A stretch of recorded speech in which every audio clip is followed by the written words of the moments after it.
long answer question where then I say, okay, choose one of these three options. Well, explain to me the causes and the consequences of the 30 Years' War. Definitely going to be one of those options. So for your discussion board this week, that's what you're going to be taking a crack at writing about. And you know, you can lean into sort of the traditional responses in terms of religion. You know, you can lean into more of a revisionist interpretation and say there was more about the economics and power politics of it. I think the best answer is one that synthesize all of these things.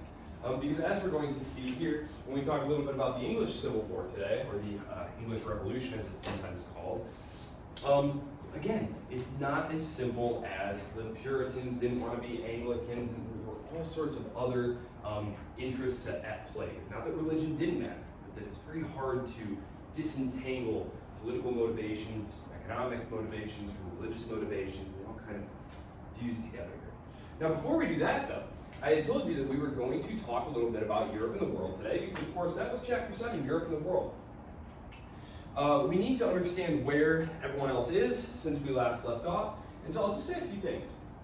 This is the period, the 16th century, when we're going to find some dynasties, and again, I am so sorry, that PowerPoint will go up. You will see it. But this is the period when the Mughals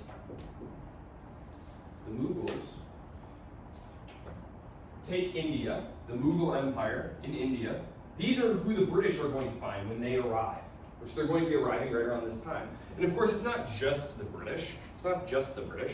Remember, the two European powers who were pioneering this deep water exploration were the Spanish and the Portuguese. And the Spanish, here is an exact drawing of the Iberian Peninsula.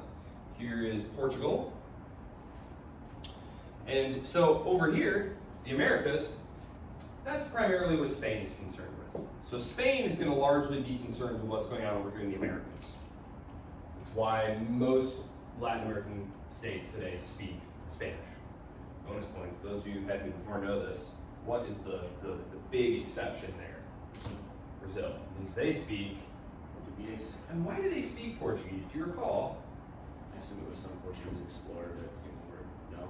Well, were they colonies?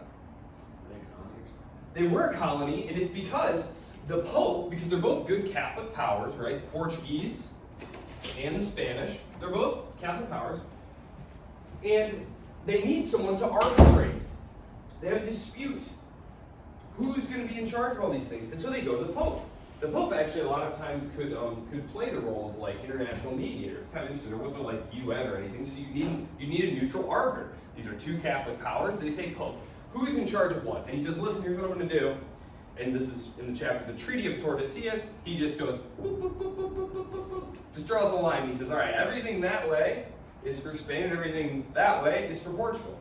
So the Portuguese spend most of their time going into the Indian Ocean, getting some of that nice Indian Ocean trade. There's a ton of it, actually.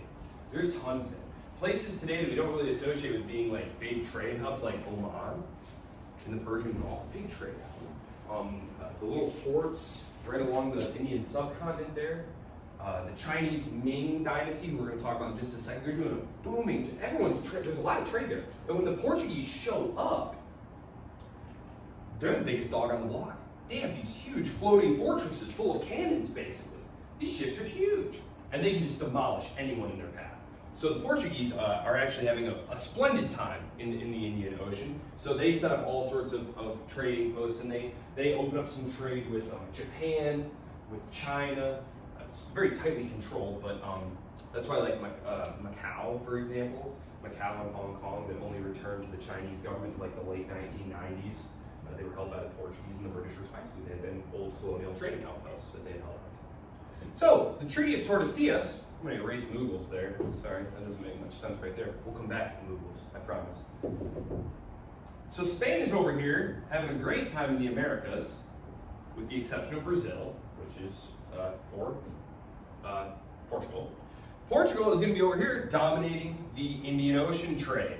Remember, they had wanted that Indies trade, right? That was the big impetus, because remember, the overland route, the Silk Road, right? The Silk Road, the Europeans Europeans had lost access to this when Constantinople had fallen to the Ottoman Turks in the year, I go back and look for that one, because that one's a big one, 1453.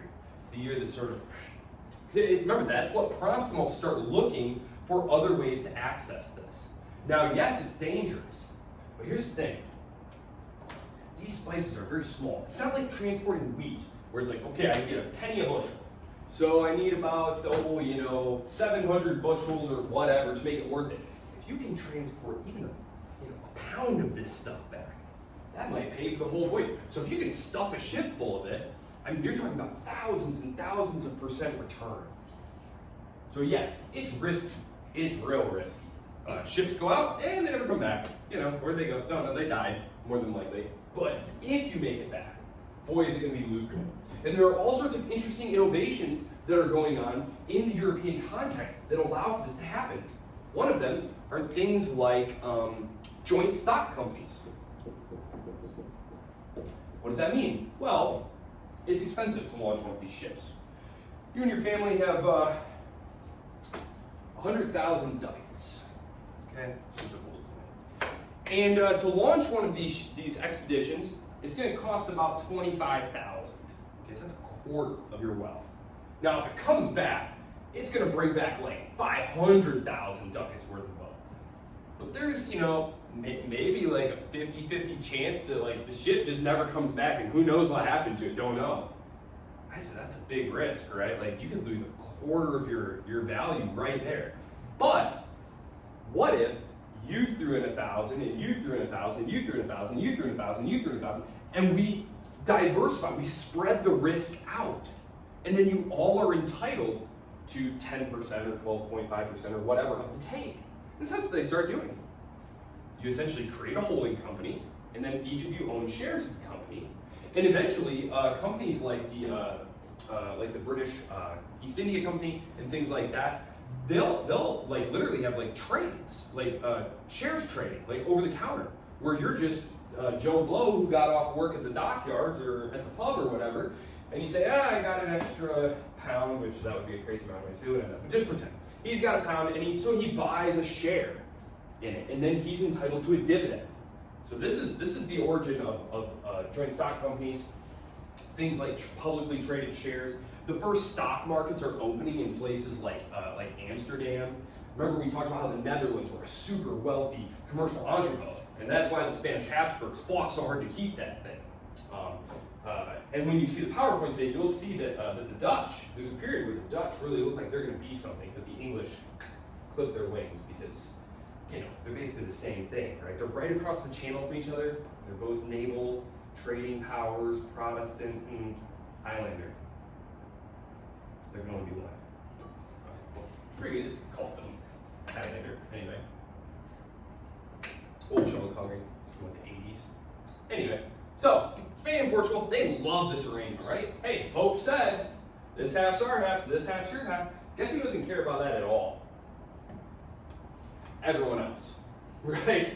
The English, the French, the Dutch, they don't care at all about this. They don't care at all. So they just start pirating, right? And one man's pirate is another man's trader, and there's all sorts of, like a letter of marque, right? Like it's just a letter that your monarch would give you that says like, you are hereby not a pirate. Now go steal some Spanish treasure ships. And that's what they would do, because the Spanish would load up these ships full of silver. It was their annual treasure fleet. And this was like about half the budget, because Spain's tax apparatus was not very developed. So like they need this silver. And so it'd be a big convoy, and they'd take it all back. And bless you. In fact, one year, right in the middle of the Dutch revolt, the Dutch actually captured the treasure fleet for that year. It's a huge blow. I believe it's Philip II at that point. But you remember him. You're going to see him again. You're going to see him again. Bless you. It is that time of year. It is that time of year. I got you. Okay, so this is what's going on here. They are going out and dominating. You will see that, because I put something up here to show you who actually winds up with what when. Yes, sir. With people like sailing through the Indian Ocean and all that, like all the time, were like pirates a big thing? Like, Oh yeah. people just trying to steal stuff. Absolutely, pirates were a big thing. Now in the Indian Ocean, it wasn't a big deal for the Portuguese because the other powers were a little bit slower to get into the Indian Ocean, just because think about how long it takes. Whereas the Atlantic is hop, skip, and jump, relatively speaking. So the Portuguese are actually not in a terrible position because they have such overwhelming military superiority. Like within a couple of generations, they're pretty much the only ones around. And then other European powers move in, especially the British and the French, who are going to battle over India. And the British won't really cement their control over India as like, listen, we're the imperial power who's going to dominate India, till around the time of the 7 Years' War, the French-Indian War, which will be for next week or the week after, depends on how fast we're able to move. Probably next week. So, and over here, of course, we're going to talk about this in a second. This is where a lot of the action is going on. But the French are really divided by religious ordering this time, right? The English, we're going to see, they're very riven by conflict. The English Civil War, which we're going to talk about. So Spain and Portugal have a relatively decent time. They're like, yes, they deal with pirates, but it's not like a huge problem. They're not like losing large chunks of their territory. So let me see here. Okay. All right. So when they arrive, when the Europeans arrive, they encounter the Amerindians, who had settled this, and there were some tribal confederations. There were large empires, especially in Central and South America, most specifically the Aztecs and the Incas. When they arrived, though, the Europeans have several advantages. Number one is disease. So, for example, something like plague, this would run through the Eurasian landmass, and like everyone would get it. And if you didn't have an inbuilt immunity or your immune system couldn't come up with a response to it, you were just killed, right? And then only the people who did have the ability to survive that would procreate, and then their kids would inherit that, right? So over time, you build up a herd immunity to diseases. Well, the Americans had no experience of that at all, and so these diseases just absolutely ravaged these populations, just cut them down to nothing. There are tropical diseases that kill Europeans, of course, things like yellow fever, but the thing is the Europeans can just keep coming, right? Like they can just keep coming, and the die-off is nowhere as extreme. We're talking about maybe a crew of like a couple hundred guys. You might lose 50 or 60 of them. Whole populations are going to be pretty much wiped out by disease. And those who aren't are going to be killed by a combination of things like warfare and the harsh treatment that they receive on plantations, or especially working in the mines. Because that silver, they're always like, and then the Spanish got some silver. Well, no, actually they were like, hey, we got to dig, make a mine, right? And imagine how difficult mining is. Not my family were miners up in Calumet, and like it is super dangerous work in the 20th century. So you can imagine what kind of work it was back then. And so this is one of the reasons that the transatlantic slave trade emerges, is as a solution to this labor shortage, right? There's a very low population density in the first place. Number two, these Amerindian tribes are highly organized, want to fight, right? And they also know this area a lot better than you, and it's huge, right? We're talking about areas that are huge, like the area of Brazil, right? So you have these Portuguese who land on the coast, like maybe you fight, but like theoretically, like if you were a tribe, like you could just withdraw to the interior and like, oh, they'll never find you. Right? And so they need a captive workforce, one that does not know the area. Number two, the African chieftains on the West African coast who run the slave trade, what they do is they go raiding into the interior of Africa and just grab dudes from all different tribes. If you ever look at an ethno-linguistic map of Africa through the ages, it's a panoply of ethnicities and linguistic groups. Like a lot of times, these slaves can't even communicate with each other. They don't speak the same language. They're not from the same tribe. Does that make sense? And so it's much easier for them to be controlled as a workforce. They also have an immunity to a lot of the diseases that just absolutely wipe out the Amerindians. Now this emerges very slowly over time, right? This is a course where we're covering from like the mid-14th century all the way to 1914. We don't have time to go into all the ins and outs of how this happened. But just to give you an example, the Potosi mine. The Potosi mine is just a big silver mine in the North Andes there in South America. One year, like the whole workforce basically gets wiped out. Workforce, the whole slave labor force. You guys know what I'm talking about. The whole mine gets infected by plague and just wipes everyone out. And this has serious consequences for the imperial government back in Spain. Because if there's no one there in the mines, then what's not getting on the ships?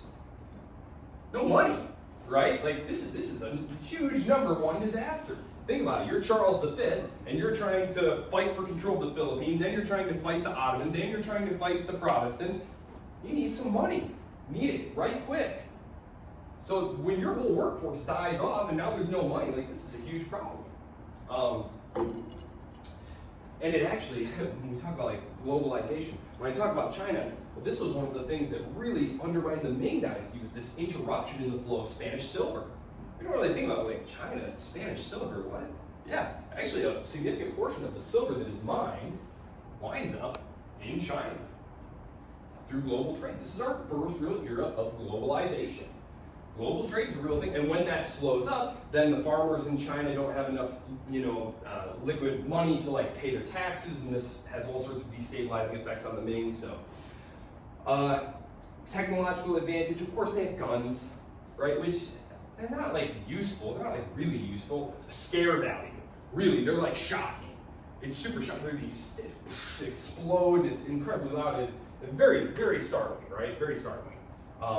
Tremendous scare adventure, but really, the better advantage they bring is steel. Steel. You guys like medieval warfare people, like Renaissance fair, anything like that? Okay, so steel sword. What happens if you have a bronze sword and I have a steel sword? What's going to happen when our swords connect? What's going to happen? I'm going to chop your sword right in half, right? Bronze is a soft metal. Steel is a hard metal. And so, just think about it. The Spaniards have steel armor, which number one was super hot. Like just imagine you ever like touch your car after it's been sitting out in the sun or something like that. Yeah, I mean you're just roasting. You're absolutely roasting in there. But you're covered in steel. So these dudes who are whacking you with like, soft metal weapons, they're not actually gonna like pierce your armor, right? So there's huge military advantages here. Also treachery. That's how Pizarro, that's how he captures the Inca king, is he basically is like, hey, we should get together and parlay, talk about this. And then the dude shows up and he's like, psych, just kidding, here to capture you. So, hook or by crook. These guys were basically here to make some money. You have to think about this. If you are living in Spain, let's say for example, it's not the people who are comfortable and well off who are going to be getting on these ships to go to the Americas. This is it's like a selection bias, right? You're gonna get a sort of a more rough and tumble, cutthroat type. In fact, a lot of the times what they do when they needed guys is they'd go into the prisons. They'd go into the prisons and be like, congratulations, you're no longer in the prison. Now get on this ship. That's how they crew these things, because like a lot of these ships don't come back. And I don't know when they started calling it this, but certainly by the 19th century, which is my area of specialty, when you talk about going to the colonies, it's like the white man's graveyard. Because so many of you died from tropical disease. Or like, you get up in the morning and, oh my gosh, there was a poisonous snake that just bit me. Which like doesn't sound like something that we, like here in Michigan, right, there's like one poisonous snake. Eastern Masago rattlesnake. But in India, for example, there's like a bajillion poisonous snakes, and they're everywhere. And spiders and bugs. Terrible. So, the treatment of the native populations is not good at all, which should be fairly obvious. Slavery, yes, to staff the mines and to run plantation agriculture. Because what the Spanish do is, remember, we're in our crusader mindset, right? the Spanish have just finished a crusade. There are still crusades going on against, the Muslims, and they come to the New World, quote unquote, with this same sort of mentality. Now, what did you do in Spain? What you did is you would have people who would fight for you and conquer land, and then you would grant them this land as a hacienda, so they would run the land, and the peasants, the captive population there, would work for you, and your job was to Christianize them. And so this is the mentality that is brought to the colonies. And there's all sorts of conflicts, because, of course, once they're Christian, you're supposed to manumit them. You're supposed to give them their freedom. This was something that they had done in Spain, right? But the Americas are a very long way from Spain. Very long way from Spain. And so you get sort of a principal-agent problem here, where the Spanish crown is saying, okay, so, you have the hacienda, and you better Christianize them, and, do what you're supposed to do, and send your taxes back and all that stuff. These dudes are way far away. They're not doing that, right? They're not interested in really Christianizing their workforce, because then they'll have to free them and stuff. And so there's all sorts of, there's a famous incident where they pass all these laws back in Spain, because this Catholic monk, Bartolomé de las Casas, comes back and says, Your Majesty, you would not believe the horrific treatment of the indigenous populations over there. Our guys are basically acting like barbarians. And so the king says, well, that's not good. And so they write up a bunch of laws, and they send a viceroy down to the Americas and say, now, tell these guys that their king, by the Lord God, tells them to do this. Well, they kill this guy. And they're like, yeah, Your Majesty, I don't know. He just never turned up. I don't know. Weird, right? The royal government, they just have no way to impose actual reforms or controls down there. So it's very, very bad. So I mentioned the slave trade. The Portuguese really dominate the early slave trade, working with the West African kingdoms, the Congo, the Asante, people like that. It leads to the development of a variety of racialized regimes. Now, here geography plays a very interesting role. So, for example, I'm going to erase this.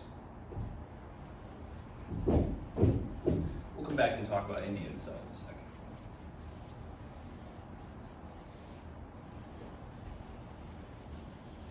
Now, I'm not saying that geography is destiny, but it does create very powerful incentives. There's a whole school of geographic determinists who basically say that all of history can basically be explained by what sort of geography a place has. And it's very interesting stuff. Recommend looking into it if you're interested. It's very interesting. So, in the case of the Americas, we have a very interesting example. North America, South America. Actually, I'm just going to call this Latin America, because I mean everything from basically Mexico on down. Latin America. Okay. Up here, North America. Temperate climate.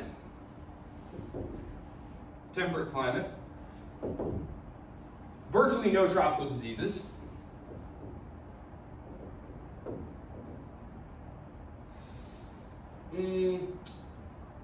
Not really good for plantation agriculture. Not good for monoculture. Not until you get well south, where they could grow things like rice and tobacco and eventually cotton. But remember, they originally start landing in places like Canada and Massachusetts Bay, which, have you guys ever been to the Northeast? Right, it's unsurprising that what emerged there were seafaring people, fishers, and small family farms, right? Where you were basically growing, you had some chickens and a goat and grew some different kinds of crops, right? It was a small family homestead. You'd send whatever excess you had to the market. Maybe you did a little bit of small manufacturing in your home, making things like shoes or shirts or something during the winter months. Latin America, by contrast, not temperate, tropical. Well, I'll just write tropical since not temperate, not tropical. It's tropical. Tons of tropical diseases. Disease be rampant. And climate, good for monoculture. Specifically, sugar. things like sugar, things like, oh yeah, coffee. Okay, so what you're doing here is you are running this as part of an integrated global trading network, right? You basically want to have one large plantation that grows only coffee, then you send it to the ships, because who the heck's going to drink all this coffee? Are we going to drink all this coffee? No, it's for the market. It's for the European home market, or for Asia, or wherever, right? So you just want to basically run this thing like a massive business, right? This is not small scale family stuff. You can't run a little tiny coffee farm for yourself. That wouldn't even make sense. Like, how you wouldn't be able to grow enough to make enough money to buy the food that you need, right? Because you, as the owner of this coffee plantation, you're not growing your own food. You are getting money and then buying food, buying material goods, right? So we're moving away from that kind of subsistence agriculture to one where you're literally just growing something for the world market and then getting money with which you then buy the things that you would have ordinarily grown. Diversification like that. So it's how we get more stuff for cheap. Okay, so ladies in the room, because it's all men doing this stuff, right? It's all men doing stuff. Okay, ladies, you get to choose which one of these places you want to go to. Would you like to go to Massachusetts Bay or Brazil?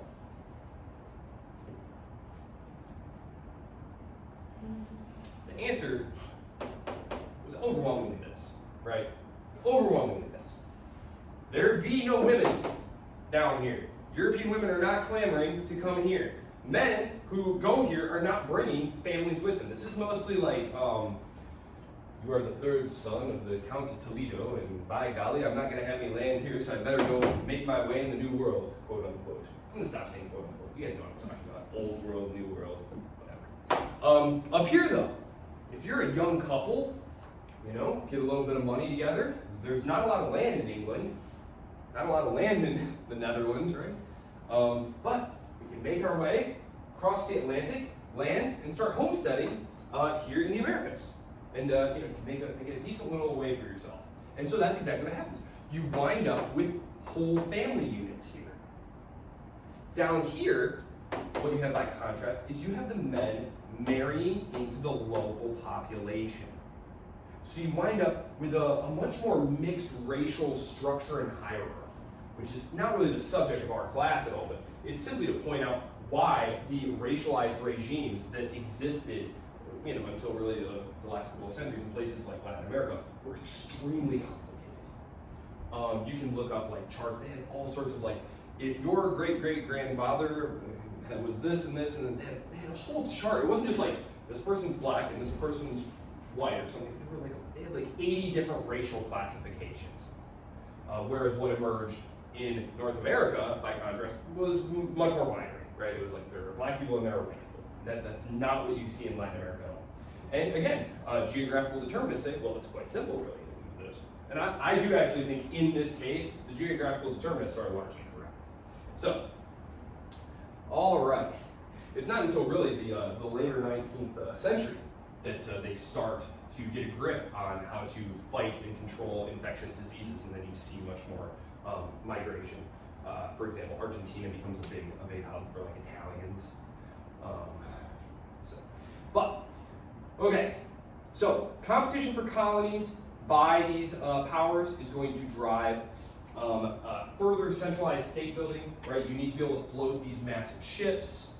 It's very capital intensive. I'm going to come back to that because we're going to be going to talking a lot more about that. First, I just want to say a couple of things about the rest of the world first over here before I come back to this. So, all right. Actually, I'll tell you real quick. North America, just real quick.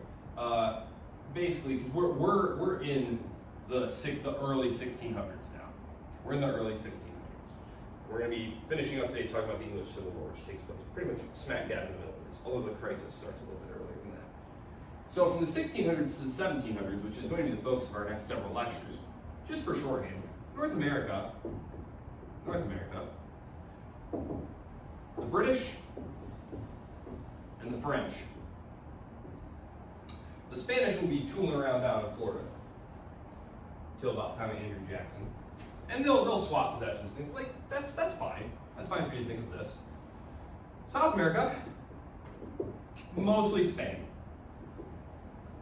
with the notable exception of Brazil. So I'll put Portugal on there. Now, as they're battling, as they're having their bajillion wars, Europeans, they love them. They love their wars. They just love their war.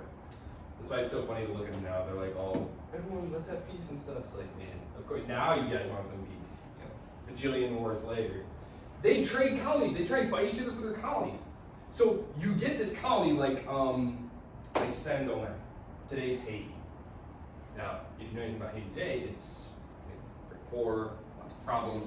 Well, it was one of the most valuable colonies to have in the Caribbean. It was one of the sugar islands. It was the most productive of the sugar islands. And so, if you have control of it as the French government, well, that's good for some people in your economy, especially the people who own the plantations and who import the stuff.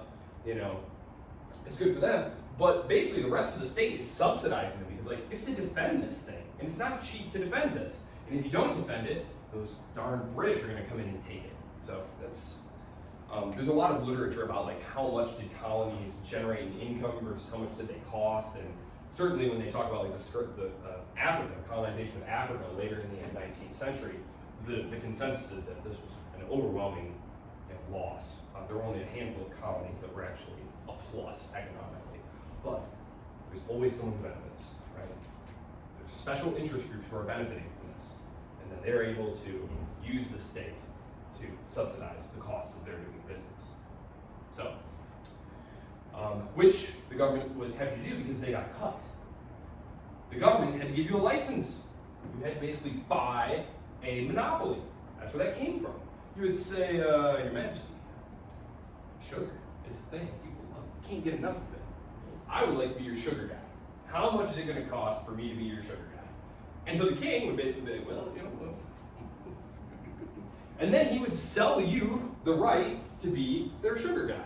And they did it. And the kings and monarchs of Europe very quickly realized, oh my gosh, this is great. Let's do it with everything. You're my soap guy. I'm so serious. They started doing it with everything. It was crazy unpopular. Because what happens when someone gets a monopoly? Does the quality go up or down? Down. Of course it goes down, right?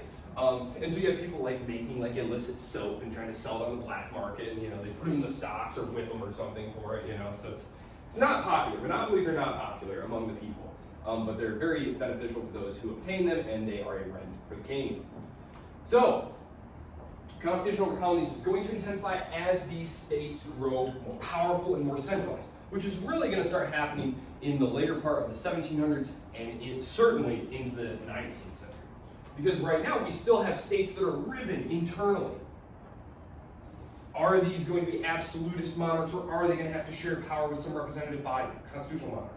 Are they going to be Catholic? Are they going to be Protestant? So a lot of the colonial scramble during the 1500s and 1600s, especially when you talk about people like the Dutch or the English or something like that, this is very small scale, sort of entrepreneurs.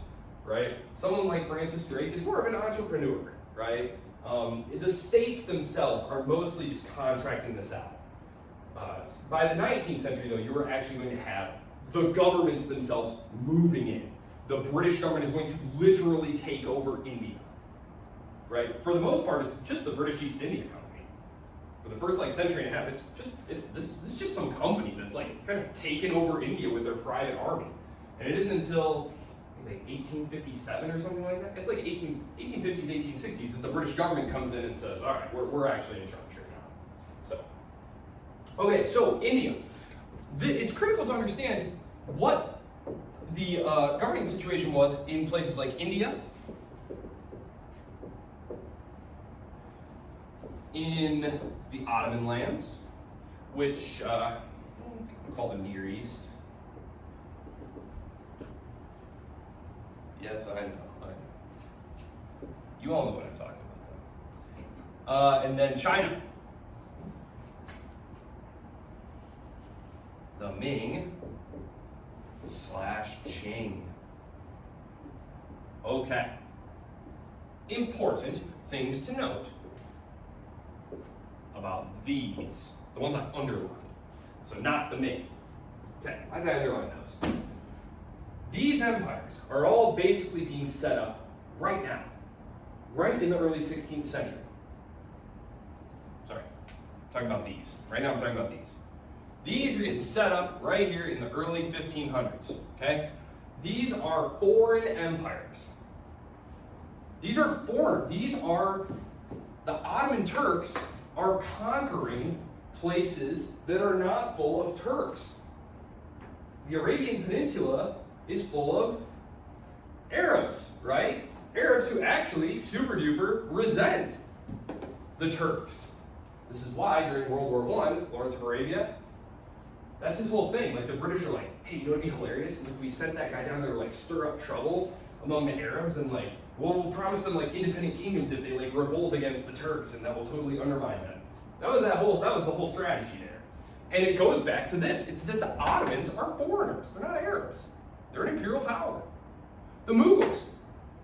When the British when the British, I'm just going to call it the British. Like, yes, the French are there, but they lose out relatively quickly. When the British get there, the native, and I got to be careful how I say this because India is one of the most diverse areas. I mean, there's still to this day huge, fierce fights over local language rights, like what language, for example, the post office will operate in, or the local school will operate in. There are huge fights on this. There is a lot of cultural and ethnic and linguistic diversity in India. I'm just going to say the local Indian population. So, oversimplifying this a little bit, but it's not a class about India. You can take a class about India with me, 331. Check your syllabus, or what is it? Course packet. I don't know, where do they post that? Course offerings. The Mughals are not Indians. The Mughals are Central Asian invaders who come down and conquer most of India during this time. So again, when the British show up, the local population is under the boot of a foreign rule already. Same thing right here.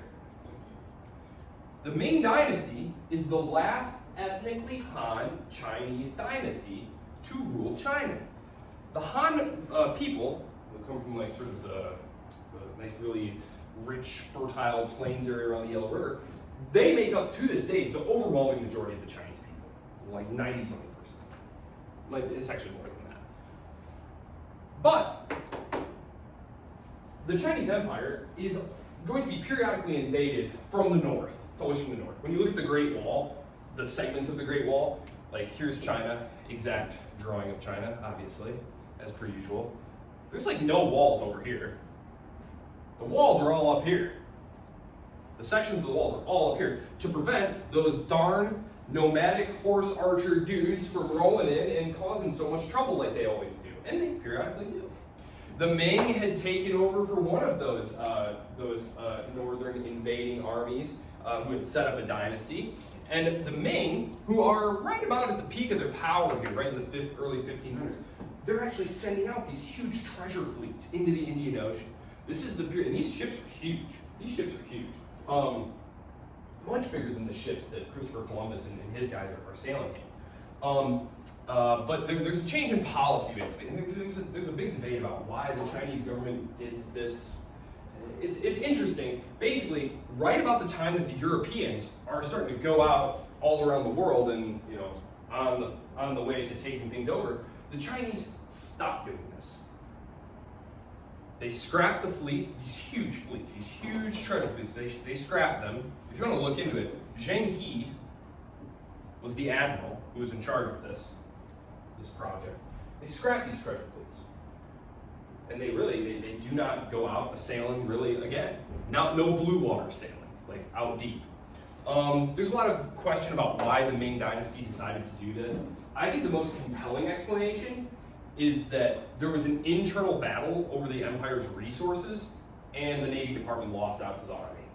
Right? They're always fighting over the budget. Well, today they just print more money, but back in the day there were actually really fierce fights over like, we need more aircraft carriers. No, you don't. We need more tanks. And so they fight over the budget. And then basically Zheng He and the Navy, they were saying, hey, these treasure fleets, aren't they so cool? And the Army Department was like, You're mad. This is a hopeless waste of money. We, the Celestial Empire, produce all the things we need. They're just bringing back trinkets. There are invaders to the north. We need to shift our resources up there.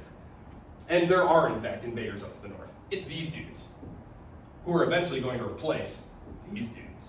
Now, the interesting thing about the Qing, who will be with us all the way to the start of World War I, right as World War I is about to start, their empire will be overthrown, and the modern Chinese history will start. We'll meet people like Sun Yat. Actually, you won't. Sorry, you won't meet them because our class ends in 1914.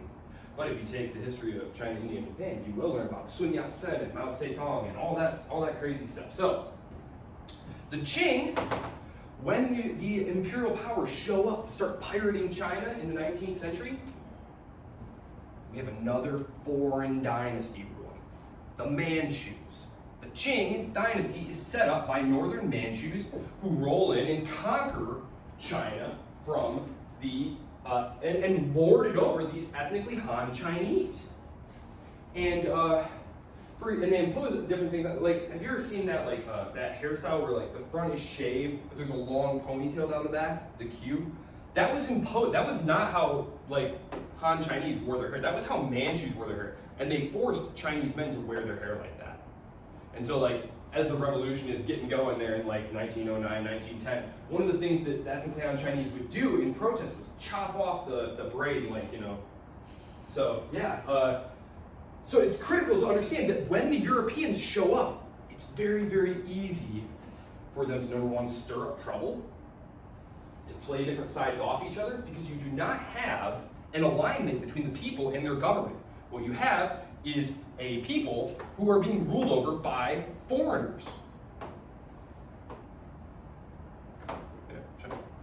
Does that make sense? So when, for example, when the British and all of them show up in China and start having wars with the imperial government and weakening their control, well, this is exploited by the ethnically Han Chinese. They start revolting all over the place, thinking like, this is our chance. They're not thinking, quick, we need to help the emperor fight off these foreign devils. No, they're thinking, hey, now's our chance. So as the Qing Empire is trying to like fight off the Europeans, they're trying to stomp out all of these revolutions and uprisings all over China. The 19th century and early 20th century is not good for China. I'm just going to tell you that right now. So it's very rough.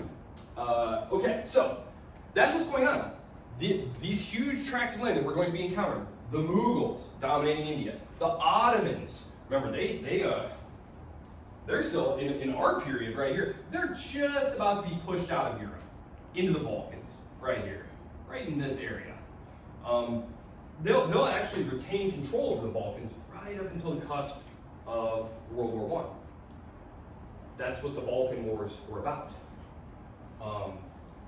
You had local populations of, getting a little ahead of myself here, but like, you have all these Slavic populations, Christian populations, who are being ruled over by these foreigners. And it's very easy to stir up some trouble. And that's really what catalyzes the start of World War. There's a million reasons why World War I starts, but we'll get to that. But okay, so, and of course, in the Americas, as I said, yes, the Aztecs were there, yes, the Incas were there, you all remember that from your high school days, and of course they're wiped out by Cortez and Pizarro respectively. So, I'm going to move on to England if there are no questions. This was chapter 7. This was chapter 7, right here. Any questions? Okay, time to talk about jolly old England. Okay, so, England. What's going on in England? You remember the last time I left off, we had Henry VIII.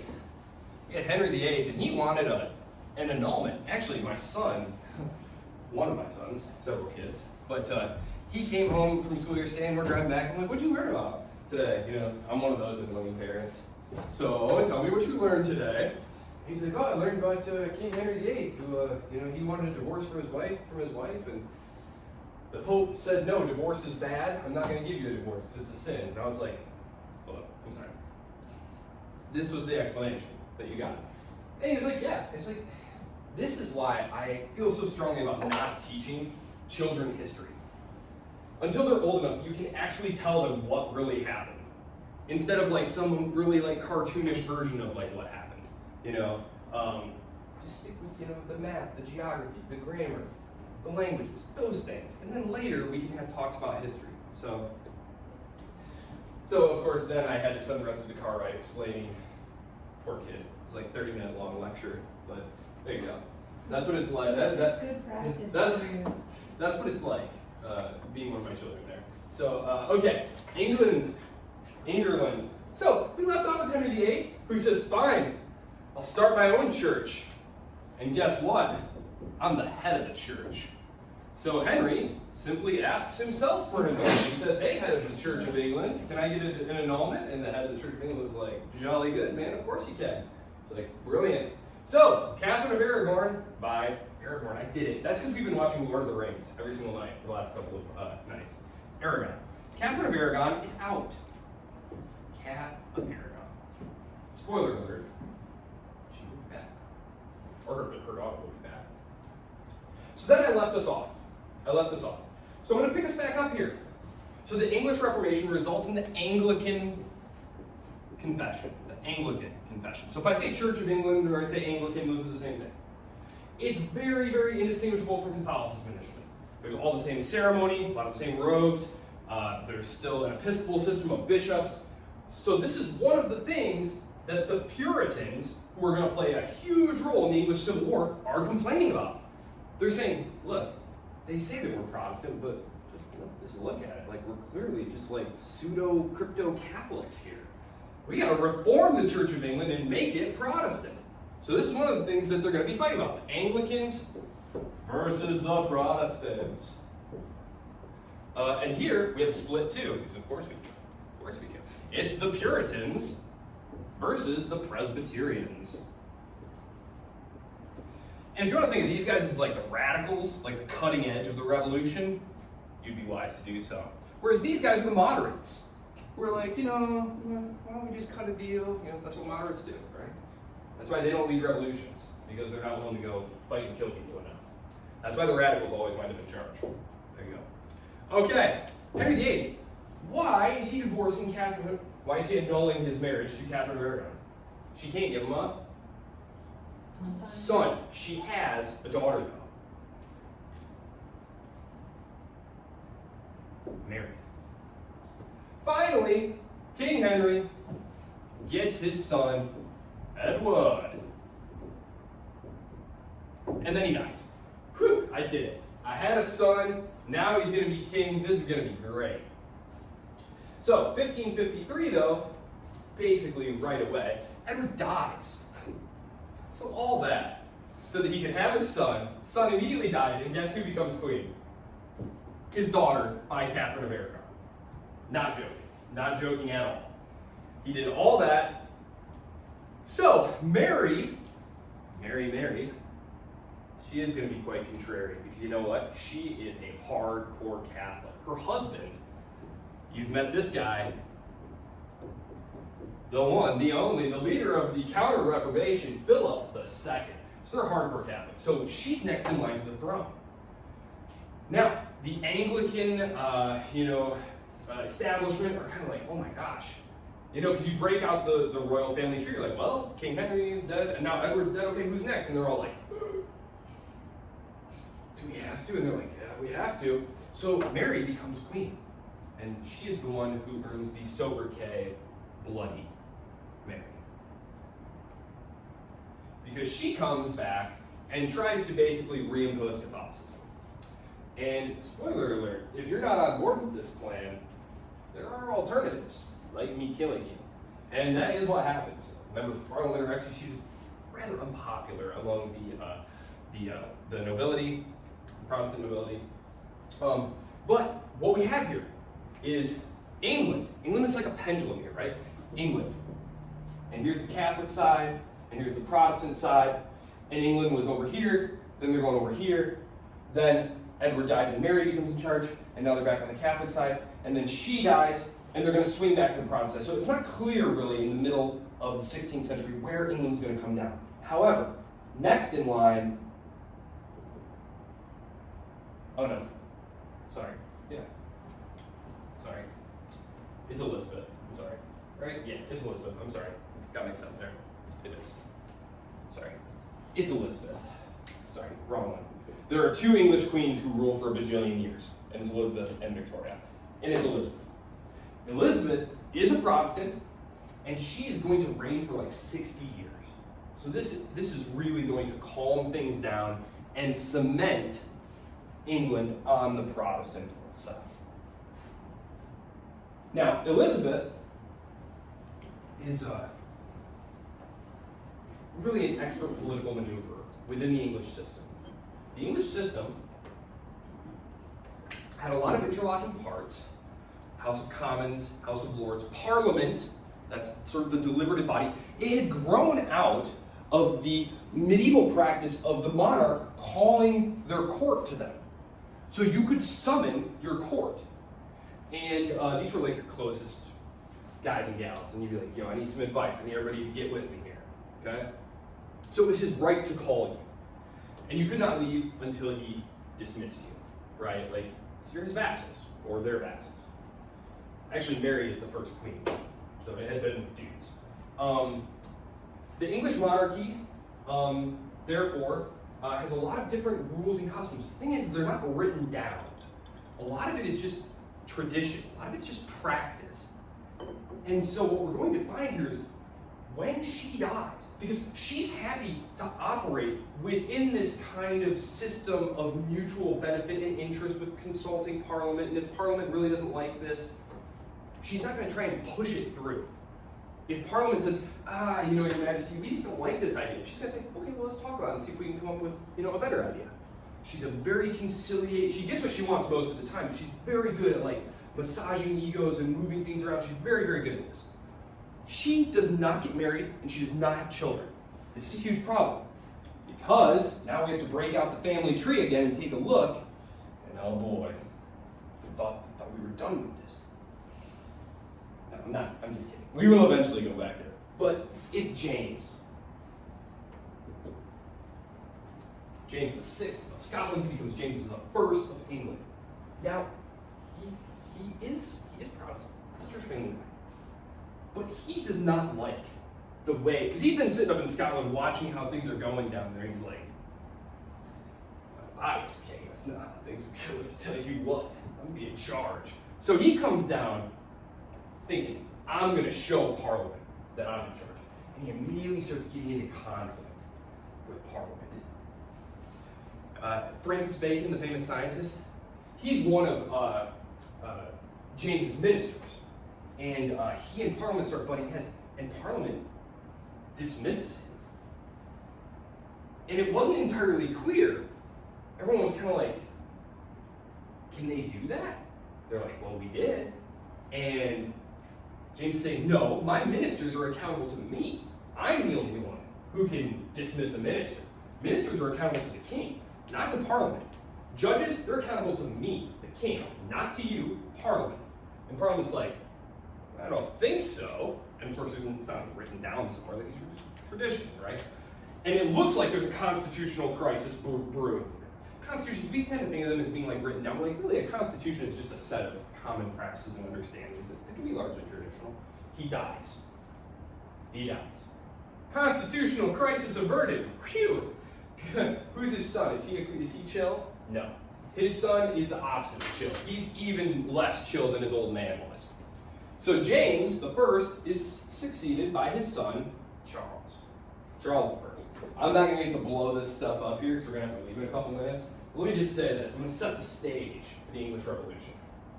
Or the English Civil War. It's for reasons that we'll get into next time on Monday. You'll see why historians call it both things. It's really a civil war and a revolution all wrapped into one. So, Charles basically picks up right where his old man left off. Now, admittedly, Parliament did kind of poke him in the eye, right at the start of things, because when a new king, when the old king dies, the king is dead, long live the king. What they would do is they would get together and they would vote the king his traditional taxes, because the king was traditionally entitled to tonnage for life. That meant that like there's a certain percentage of the incoming and outgoing trade and taxes that the king gets, and you voted for him for life, so he doesn't lose something to live on, you know? Well, they voted for him for a year, and they're like, we'll come back and vote it again next year, and we'll kind of see how this is going. This is number one, so in Charles's eyes, this is a break with the Constitution. Everyone else gets it, and now you're trying to basically shaft me, because the idea here is, Charles, if you don't play ball the way we like, maybe we don't vote it for you next time. They get into a huge fight. Charles says, fine, who needs you anyway? And he dismisses them and refuses to call them back. And he's going to rule for 11 years without parliament, and this is called the period of personal rule. What causes him to dismiss the parliament is, right as this whole business is going on here, Charles says, fine, you won't vote me tonnage and poundage for life, but I need some money. Fine, I've got other ways to get money. I'll have some shit money. I don't need your approval of that, because Parliament had, by custom, to approve all new taxes. It wasn't that they had to approve all taxes. It was if the king wanted to levy a new tax, they had to approve it. But old taxes, the king could go around collecting those as much as he wants. So he starts really stretching things. So shit money were these taxes that the king could take from coastal communities in a time of threat. Because the idea was, we're an island, we're going to be therefore invaded by sea, meaning these coastal communities are the ones who are going to be hit first. So to defend us in a time of threat, I can get money for ships from coastal communities. So number one, it's not a time of war. Number two, he starts just taking it from like everyone. And so Parliament is like, see, we were right about this guy. He's very suspicious. We better slap some restraints on him. So they present him, last thing I'll say, with the petition of right. And this is, he just completely blows his stack on this one. This is when he dismisses them and refuses to call them back, ushering in the period of personal rule. Petition of right. Personal rule is from 29 to 40. The petition of right. Parliament presents them with a bill called the Petition of Right. They want all these restrictions on the king's power. They want the right to approve all new taxes. All taxes. They want all taxes. Like, anytime he's collecting money, that's a new tax, we want to approve it. Number two, habeas corpus. You all know that from our own Bill of Rights. Traditionally, what the king did, if you annoyed him, was he'd just go arrest you. That was what King Charles' father had done when Parliament made him mad about Sir Francis Bacon. He just arrested a bunch of them. Now, he died, and that averted the crisis, but they say no more. You have to charge them. You can't just grab someone, lock them up, and be like, you're just indefinitely detained. They're basically asking for Charles to sign this law, putting tons of restrictions on himself, diminishing his royal power. He says, no way, I'm not going to do that. Go home. He dismisses Parliament, right? But when the Speaker, so how it went is like, everything's like very formal and stuff. So the Speaker would have to stand up and like say some words to dismiss Parliament. What happens is as he's about to rise, the opposition holds him down in his chair and start passing a bunch of resolutions about what a terrible king Charles is and how this is not going to stand such tyranny. And so Charles totally blows his top and is like, I'm literally never calling you guys back ever again. And so he might have gotten away with it too, if it hadn't been for his attempt to impose the Anglican Church on the Scottish Presbyterians, which sparks a rebellion and an invasion of England by the Scots. And so he's going to be forced to recall Parliament because he needs some money, right? His whole policy was, okay, I don't have to call Parliament back as long as I don't incur any big expenses. So I just need to stay out of war. Remember, the 30 Years' War is going on right now. The 30 Years' War, it's hot stuff right now, the 30 Years' War, but England is staying out of it. Mostly because they can't afford to get involved. You have to call Parliament back. He doesn't want to do that. Because as soon as he calls Parliament back, you know what? They're just as mad as they were before, and they're going to have it out. And that's how the Civil War is going to start. So there you go. Discussion board will be live as of tomorrow night. If you have any questions, please let me know. We'll pick up with the English Civil War next Monday, which is Chapter 9. Chapter 9, of course, takes us well past that, but that's good because we want to go well past that. So. Have a wonderful weekend, everyone.